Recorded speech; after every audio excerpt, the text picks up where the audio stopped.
Hello दोस्तों, latch academy के YouTube channel में आप सभी का स्वागत है। आज आप लोगों के बीच में क्लास 10th का मॉडल सेट लेके आए हुए हैं जो आपका JCERT के द्वारा आपका एग्जाम में आने वाला है, जो रिलीज किया गया है। तो चलिए हम लोग डिटेल से जानते हैं। फर्स्ट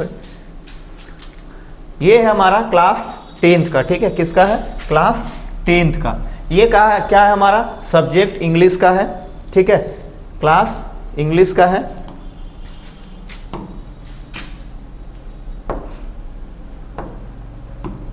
इंग्लिश का है, ठीक है। ये हमारा फुल मार्क्स कितने का है? 80 मार्क्स का है। फुल मार्क्स कितना है? 80 है। टाइम हमारा कितना दिया हुआ है? 3 आवर्स। तो हम लोग इंस्ट्रक्शंस देख लेते हैं। क्या है instructions? Examinee are required to answer in own words for far as practicable the booklet contains 10 printed page. इसमें क्या रहेगा कि 10 प्रिंटेड पेज रहेंगे, यानी 10 प्रिंटेड मुद्रित पेज रहेंगे। The question paper are 4 sections A, B, C and D. It have 4 sections. Section A, Section B, Section C and Section D. इसमें आपका क्या रहेगा कि 4 सेक्शंस में हमारा, फिर से शुरू करें, तो इसमें आपका क्या रहेगा? 4 सेक्शंस रहेगा। पहला रहेगा section A, section B, section C और सेक्शन D। इसमें आपका टोटल क्वेश्चंस रहेंगे, number of questions 52। There are 30 multiple choice questions in section A। Section A में हमारा 30 क्वेश्चन रहेंगे जो हमारा मल्टीपल चॉइस रहेंगे, यानी MCQ रहेंगे। 4 options are given each question. हर क्वेश्चन के 4 ऑप्शन रहेंगे। Choose one of the correct option, और साथ ही साथ हमको एक ऑप्शन को चूज करना है, करेक्ट एक ऑप्शन को चूज करना है। And each question carries 1 marks. साथ ही साथ क्या होगा कि हर क्वेश्चन में हमको 1 मार्क्स मिलेंगे। सेक्शन बी देखते हैं हम लोग। सेक्शन बी क्या है? Question number 31 to 38। Question number 31 to 38 are very short type question. Answer with 6 of these question and each question carries 2 marks. 31 से 38 तक आपका शॉर्ट टाइप आंसर रहेगा, जिसमें आपको 6 क्वेश्चन करना है और हर एक क्वेश्चन 2 नंबर का रहेंगे, ठीक है। कितने मार्क्स के रहेंगे? 2 मार्क्स के। सेक्शन सी जो question number 39 to 46 are short answer type which any 6 of these question. इसमें भी आपको कितने रहेंगे? 6 क्वेश्चन का आंसर करना है। ईच क्वेश्चन कैरीज 3 मार्क्स और हर एक क्वेश्चन 3 मार्क्स के होंगे। Section D question numbers 47 and 52 long type answer and answer any 4 question. Each question carries 5 marks और आपके 4 क्वेश्चन करना है। 6 में आपको 4 क्वेश्चन करना है और वो कितने मार्क्स करेंगे? 5 मार्क्स के। चलिए हम लोग स्टार्ट करते हैं।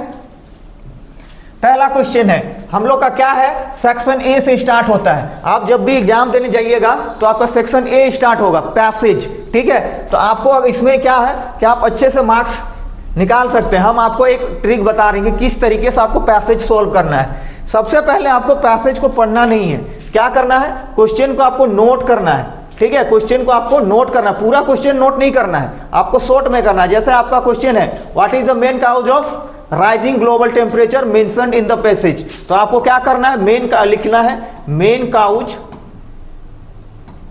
Of rising global temperature, global temperature, बस इतना ही लिखना है, ठीक है। क्या हो गया हमारा? Question number 1। फिर क्वेश्चन नंबर 2, इसमें क्या दिया हुआ है? Which of the following is not green house gas according to the passage. आपको क्या करना है? Not a green house gas. ये आप रफ शीट में लिखिएगा, ठीक है। क्यों लिखिएगा? क्योंकि आप कितना बार पैसेज पढ़ते रहिएगा, फिर क्वेश्चन पढ़िएगा, फिर आंसर पढ़िएगा, तो आप क्वेश्चन को नोट कर लीजिए शॉर्ट फॉर्म में। उसके बाद क्या दिया हुआ है? Rising sea levels mainly threaten. Question number 3 लिखेंगे rising sea level mainly threaten, बस, ठीक है। अब हम लोग पैसेज को पढ़ते हैं। जहां पे हमारा ये क्वेश्चन का मिलेगा वहां हम लोग आंसर देख लेंगे।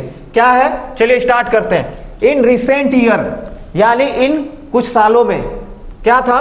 Climate change has emerged as one of the most pressing global issue. अभी जो समय है कि अभी के समय में क्या हो रहा है कि क्लाइमेट चेंज हो रहा है। क्या क्लाइमेट चेंज हो रहा है? ये बहुत ही मतलब आपका ग्लोबल इशू है, एक पूरे विश्व का समस्या है। क्या समस्या है? कि क्लाइमेट चेंज, जो मौसम में परिवर्तन आ रहा है। ठीक है, आगे बोलता है Scientists agree that the Earth's temperature is rising due to the increase in greenhouse gases such as carbon dioxide, methane, nitrogen, nitrous oxide. तो हमारा देखो पहला आ गया कि main cause of rising global temperature mentioned in the passage. ठीक है, तो आप लोग का देखिए आंसर में क्या है कि आप लोग देखिए कौन सा आ रहा है, क्या बोल रहा है, देखिए यहाँ पे increase rising due to increase in green house gas. हमारा आ गया पहला का आंसर। देखिए main cause of the rising global temperature in the mentioned in the passage. तो क्या है? पहला ऑप्शन दिया पॉपुलेशन ग्रोथ। यहाँ पे कहीं पे हम लोग का पॉपुलेशन ग्रोथ के बारे में दिया है? नहीं। आगे देखिए डिफोरेस्टेशन नहीं है।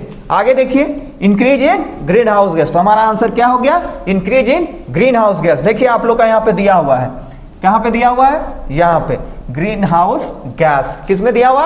Rising due to increase in green house gas. पहला का आंसर मिल गया हम लोग को। देखें अगर आप इसको पैसेज पढ़ते फिर क्वेश्चन पढ़ते तो इसलिए आपको क्वेश्चन नोट कर लेना है शॉर्ट फॉर्म में। ठीक है, आगे देखिए दूसरा आपका which of the following not green house gas according to the passage. तो हमारा आगे देखते हैं क्या था। These gases heat the atmosphere temperature known as global warming. तो क्या होगा हमारा? यहां पे देखिए दिया हुआ such as carbon dioxide, methane और नाइट्रोजन ऑक्साइड। तो हमारा not green house gas according क्या बोल रहा है? तो हमारा दूसरा का आंसर होगा ऑक्सीजन। देखिए यहां पे दिया हुआ है ना, कार्बन डाइऑक्साइड दिया हुआ है, देखिए आप लोग अच्छे से, कार्बन डाइऑक्साइड दिया हुआ है, मेथेन दिया हुआ है, नाइट्रस ऑक्साइड दिया हुआ है। तो देखिए मेथेन दिया हुआ है, यहाँ पे नाइट्रस ऑक्साइड दिया हुआ है। ठीक है, आगे देखिए कार्बन डाइऑक्साइड भी दिया हुआ है, नाइट्रस ऑक्साइड भी दिया हुआ है। तो हमारा ऑप्शन क्या हो जाएगा आंसर? ऑक्सीजन। क्या हो जाएगा? ऑक्सीजन। तो देखिए कितना इजी तरीके से हमारा दो हो गया, दो क्वेश्चन कंप्लीट हो गया। एक ही लाइन पढ़ते पढ़ते हमारा हो गया। अगर हम मान के चले कोई क्वेश्चन पढ़ते फिर पैसेज पढ़ते तो उससे अच्छा है कि हम लोग डायरेक्ट क्वेश्चन को नोट करेंगे तो हमको इजी पड़ेगा। आगे देखिए क्या बोला है, rising levels mainly threaten. Rising levels कैसे कर रहा है? थ्रेटन। तो राइजिंग लेवल कैसे कर रहा है हम लोग चलिए देखते हैं। आगे मिलेगा the impact of the climate change far reaching. और क्या है क्लाइमेट इम्पैक्ट क्या हो रहा है? क्लाइमेट चेंज का बहुत ही प्रॉब्लम क्रिएट कर रहा है। Rising sea level threaten coastal cities. देखिए आपका आ गया राइजिंग लेवल मेनली थ्रेटन। तो आपका क्या हो जाएगा? देखिए राइजिंग लेवल है ना, थ्रेटन क्या कर रहा है? Coastal cities. कोस्टल सिटीज है हमारा, साथ ही साथ क्या बोल रहा है? मेनली। हाँ, तो क्या हो जाएगा हमारा आंसर? Coastal cities. ठीक है, क्या हो जाएगा? Coastal cities. देखिए आपका यहीं पे मिल गया।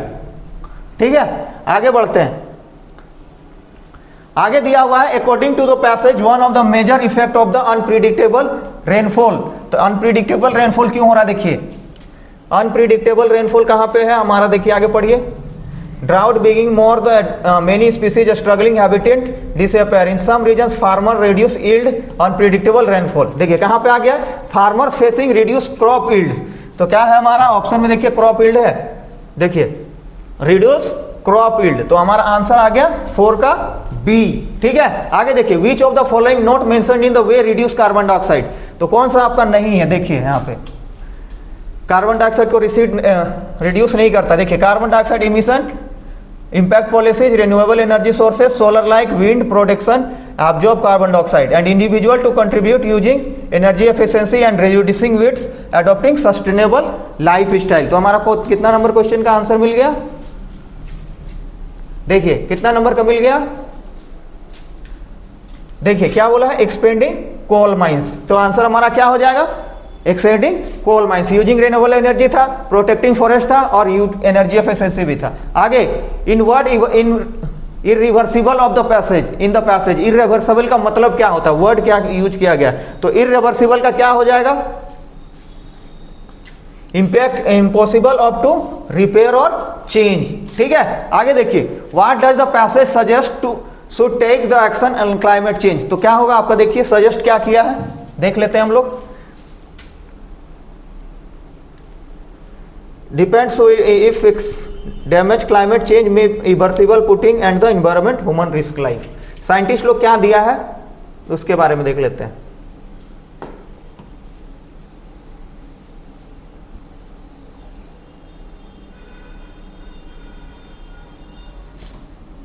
तो क्या दिया हुआ है आपका, दिया हुआ है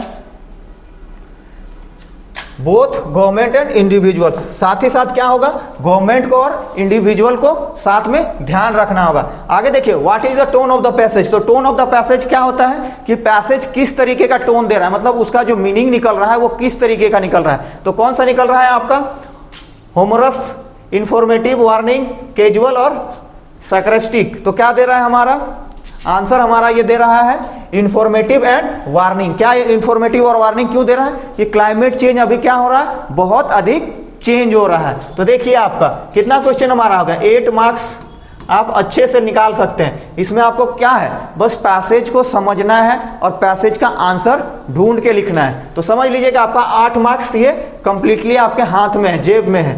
ठीक है, आगे देखिए, आगे हम लोग का है क्या है, choose of the appropriate option of the answer of the following question. तो क्या है कि देखिए, इनडायरेक्ट स्पीच आप लोग का पढ़ना है क्लास 10th में, डायरेक्ट स्पीच और इनडायरेक्ट स्पीच। तो देखिए पहला क्या बोला है, the indirect speech of the he said to me will you help me. तो क्या बोला है कि इनडायरेक्ट स्पीच है, he said to me will you help me. तो हमारा आंसर क्या होगा, देखिए he asked to me if I would help you. तो ये क्या है, इनडायरेक्ट स्पीच में, तो उसको क्या बोलते हैं, इनडायरेक्ट है तो उसको हमको डायरेक्ट में करना है। तो क्या होगा, ही आस्क्ड मी, वो उसने क्या मुझसे पूछा। ठीक है, तो ये आपका था डायरेक्ट में, ही सेड टू मी। तो हमारा इनडायरेक्ट में क्या हो गया, ही आस्क्ड टू मी। अगर सेड टू मी रहता है तो उसको चेंज किया जाता है इनडायरेक्ट में। तो क्या हो गया, ask to me if I would help you, मैं तो आपकी मदद कर सकता हूं। आगे देखिए, आगे फिर एक आ गया डायरेक्ट इंडायरेक्ट का। आपको क्लास 10th में डायरेक्ट और इनडायरेक्ट स्पीच एनी हाउ पढ़ लेना है, क्योंकि आपका एग्जाम में एकदम कंफर्म है कि 2 क्वेश्चन रहेगा ही। तो क्या हो जाएगा हमारा इनडायरेक्ट स्पीच में, Raju said I was playing yesterday. तो क्या हो जाएगा, Raju said that he had been playing of the day before. ठीक है, आगे बढ़ते हैं हम लोग। अच्छा, ये क्वेश्चन छूट रहा है। तो क्या है, ये टेंस का क्वेश्चन है। देखिए, I reading English since Monday. तो क्या हो जाएगा, ये आपका है प्रेजेंट परफेक्ट कंटिन्यूअस का, प्रेजेंट परफेक्ट कॉन्टिन्यूअस टेंस का है। ठीक है, आप लोग का सिलेबस में टेंस भी पढ़ना है। तो क्या है, आई के साथ क्या होता है, आई हैव बीन रीडिंग। तो क्या हो जाएगा ऑप्शन हमारा, I have been reading English since Monday, मैं सोमवार से इंग्लिश पढ़ता रहा हूं। ठीक है, आगे देखिए आपका आ गया मॉडल्स, यू लॉन्ग लिव। तो पहला ऑप्शन दिया हुआ है मे, दूसरा दिया हुआ है मस्ट, तीसरा दिया हुआ है कैन और चौथा दिया हुआ है माइट। तो क्या होगा, कैन यू होगा क्या, कैन यू लिव लॉन्ग, नहीं, मे यू लॉन्ग लिव। तो हमारा आंसर क्या हो जाएगा, मे यू लॉन्ग लिव। आगे देखिए, आई स्पीक इंग्लिश फ्लुएंटली। तो ये आपका हो गया, इसमें भी मॉडल है आपका। तो क्या होगा, आई कैन होगा, कुड होगा, मस्ट होगा, माइट होगा। तो क्या होगा हमारा, आई के साथ कैन होगा, I can speak English fluently, मैं इंग्लिश फ्लुएंटली बोल सकता हूं। आगे देखिए, आगे दिया हुआ है, ये आपका पूछा है ये कौन सा टेंस का है, we have been playing for 2 hours. क्या बोल रहा है, we have been playing for 2 hours. तो ये भी क्वेश्चन आपका है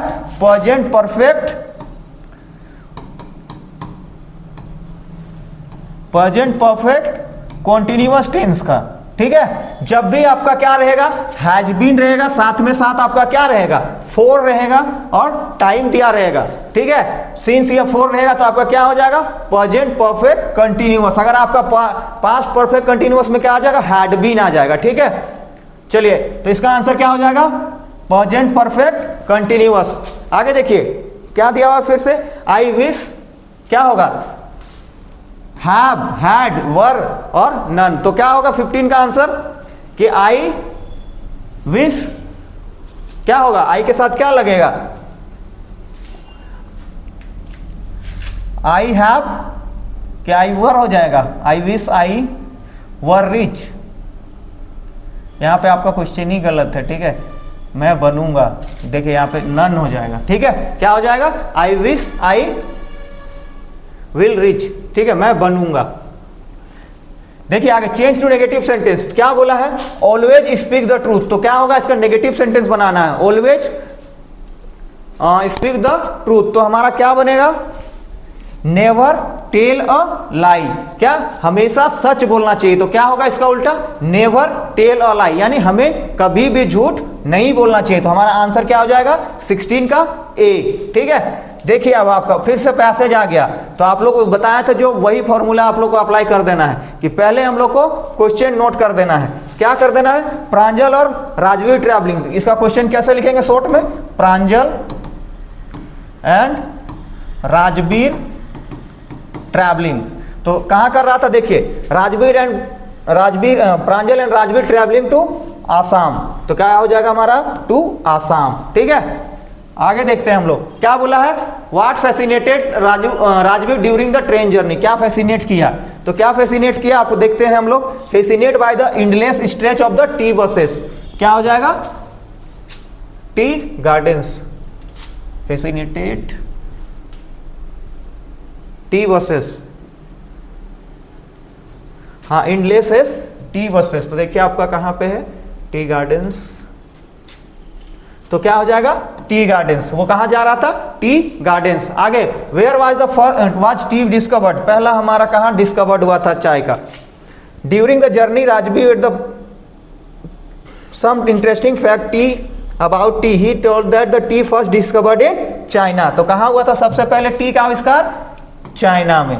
ठीक है, तो देख लीजिए आपका कितना नंबर का था, उधर 8 नंबर का था और इधर 4 नंबर, यानी 12 नंबर का आपका पैसेज से आता है ऑब्जेक्टिव में, तो आपका 12 नंबर आप अच्छे से ला सकते हैं। आगे देखिए आपका अब आ गया है कि लिटरेचर वाला आपका बुक का आ गया है। पहला चैप्टर हमारा लेटर टू गॉड का है। What did Lencho hope for, Lencho किसका उम्मीद कर रहा था, तो किसका उम्मीद कर रहा था, अ गुड हार्वेस्ट का, किसका कर रहा था, अ गुड हार्वेस्ट का, कि साथ ही साथ क्या कर रहा था, नहीं गुड हार्वेस्ट का नहीं कर रहा था, न्यू सीड का कर रहा था। ठीक है, who compose the poem of the dust of snow, आप लोग डस्ट ऑफ स्नो नहीं पढ़े हैं तो आप लोग हमारे चैनल के प्लेलिस्ट में जाके देख लीजिएगा, डस्ट ऑफ स्नो का पूरा डिटेल से बताए हुए हैं। तो कौन है डस्ट ऑफ स्नो के राइटर, रॉबर्ट फ्रोस्ट, याद रखिए कौन है रॉबर्ट फ्रोस्ट, ये गुड हार्वेस्ट का उम्मीद कर रहा था, सॉरी एक अच्छी फसल का कर रहा था, और रॉबर्ट फ्रॉस्ट होगा। In Nelson Mandela long walk to freedom which the Mandela describe as the two obligation. ठीक है, ये आप इस चैप्टर का भी आपका समरी हम क्लास में आपका हमारे चैनल में रिकॉर्डेड वीडियो आप लोग देख लीजिएगा जाके। इसका आंसर हमारा क्या था कि नेल्सन मंडेला जो थे long walk freedom the Mandela describe to two obligation, किस टू ऑब्लिगेशन का किया था, तो टू ऑब्लिगेशन का आपका क्या किया था, to his school and community, to his parents his work, to his friend and society, to his family and his country. तो क्या हो जाएगा हमारा आंसर, to his family and his country, वो अपने देश और अपने फैमिली के बारे में जिक्र किए थे। यहाँ पे आप लोग को अच्छे से डिटेल से नहीं इसलिए बता सकते हैं क्योंकि अभी पूरा किताब पढ़ाना पड़ेगा आप लोग को बुक, तो ये आपका चैप्टर रिकॉर्डेड आपका है चैनल में, तो आप लोग जाके देख सकते हैं।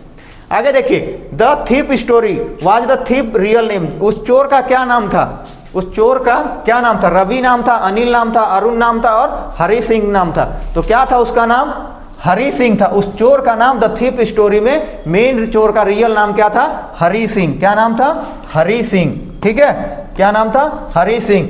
The baker presence announced by the sound of his, क्या था बेकर का जो था, क्या उसके प्रेजेंस में अनाउंस की साउंड का किस तरीके से कि किसका आया, तो क्या होगा हमारा आंसर, बेल का आया था, third of the bamboo staff, whistle का या ड्रम का। तो हमारा आया था किसका, हमारा आया था third of the bamboo staff. किसका आया था, third of the bamboo staff. आगे देखिए question number 25, Coorg is located between which two district, Coorg जो है वो किसने मतलब किन दो जगहों के बीच में आपका है, तो कौन सा जगह में आप लोग पढ़िएगा कहानी में तो पता चलेगा। तो आपका किससे है, मैसूर और हैसन के बीच में है। कुर्ग जो डिस्ट्रिक्ट है वो आपका मैसूर और हैसन के बीच में है। ठीक है, आगे question number 26, who was kitty, kitty कौन थी, Annie's diary, Annie's mother, Annie's sister और बोथ ए एंड बी। तो कौन थी एनीज का, एनीज का डायरी था। किटी कौन था, एनीज का डायरी था। ठीक है, चलिए आगे बढ़ते हैं। In a trim of the surgery, tricky was, tricky कौन थी? A rabbit, a dog, a parrot और अ कैट। तो कौन था? A dog. ट्रिकी कौन थी? A dog. ठीक है, आगे देखिए 28। What was the narrator profession of the hack driver? क्या था नरेटर जो प्रोफेशन था उसका हैक ड्राइवर क्या था, कि उनका क्या था? ठीक है, तो क्या था? फार्मर था, टीचर था, क्लर्क था और लॉयर था। तो क्या था वो? एक लॉयर था। नरेटर का प्रोफेशन क्या था? एक लॉयर था। How much was the necklace actually worth? और साथ ही साथ जो नेकलेस था वो उसका क्या एक्चुअली दाम था? तो क्या दाम था? आप लोग पढ़ेंगे कहानी में तो आपको याद होगा। 40,000 फ्रैंक, 36,000 फ्रैंक्स और 5,000 फ्रैंक्स और फ्री ऑफ कॉस्ट। तो क्या था उसका? 500 फ्रैंक्स। ठीक है, क्या था? 500 फ्रैंक्स। ठीक है, याद रखिएगा। साथ ही साथ आगे आपका अंतिम क्वेश्चन है, Griffin was a rather person. तो ग्रिफिन एक कैसा पर्सन था? तो ग्रिफिन कैसा था? Lawless person, brilliant scientist, engineer. तो क्या था? या तो बोथ ए एंड बी। तो क्या था वो? Griffin was a lawless person, साथ ही साथ क्या था? Brilliant scientist. तो हमारा ऑप्शन हो जाएगा, क्या हो जाएगा? डी। ठीक है, both A and B, lawless person था और ब्रिलियंट साइंटिस्ट था। ठीक है, चलिए दोस्तों, यहां तो ऑब्जेक्टिव हो गया। फिर से इसी तरीके से सब्जेक्टिव वाला आपका लेके आएंगे। और अगर आप लोग को अच्छा लगा तो आप अपने दोस्तों के बीच में शेयर कीजिएगा। और अगर आप चैनल में नए हैं तो आप अपने दोस्तों के बीच में शेयर कीजिए। और मतलब साथ ही साथ अगर आप चैनल में नए हैं तो चैनल को सब्सक्राइब कीजिए, साथ ही साथ बेल आइकन को ऑन कर लीजिए, ताकि आप लोग को इसी तरीके से जितना झारखंड जैक बोर्ड से आपका जितना भी आएगा मॉडल सेट सारे का प्रैक्टिस करवा देंगे। और आपका जो चैप्टर है क्लास 10th का बुक का, ठीक है, तो उसका आपका वीडियो हमारे चैनल में रिकॉर्डेड है, आप लोग देख लीजिए, ताकि उसमें आपका ऑब्जेक्टिव और सब्जेक्टिव में आपका काम आएगा। ठीक है, चलिए दोस्तों, धन्यवाद आप सभी का हमारे चैनल में विजिट करने के लिए। और अगर आप हमारे चैनल में नए हैं तो चैनल को सब्सक्राइब कर लीजिए और अपने दोस्तों में शेयर कीजिए। थैंक यू दोस्तों।